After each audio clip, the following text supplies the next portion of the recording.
Біз Тукай белән мақтанабыз, күкрәк сугабыз эме. Элементар әйберләрне дә әле белмибез. Белмибез. Тукай фамилиясы каян килеп чыккан? Фәнни нигезләп аңлатучы юк. Тукай бит ул безнең заманда гасырдашыбыз.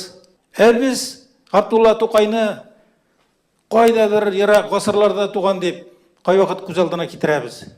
Һәм аның бик күп шәхси әйберләрен югалтып бетергәнбез. Хәзерге заманда нинди генә түрәләр үзләренең шәҗәрәсен эшләтеп алмады. Ул түрәләрнең шәҗәрәләре ниндидер морзаларга барып тоташа, кайберләренең хәтта ханнарга барып тоташа. Безнең Тукайыбызның фәнни шәҗәрәсе юк һаманда. Менә истәлекләрдә әйтелә, Тукайның әнисе Миңсафа дип әйтелә. Бит инде безнең халык хәтерендә күбрәк ул Биби Мәмдүдә бит инде шулай. Ни өчен Миңсафа дип атала? Менә моны да аңлатучы юк.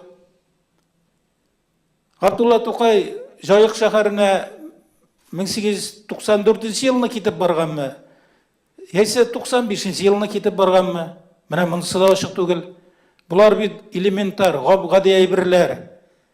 Әгәр без Тукайыбызны милләтебезнең бердән бер әйдәмәне дибез икән, без Тукайыбыз турында бүтән әйберне дә белергә тиеш.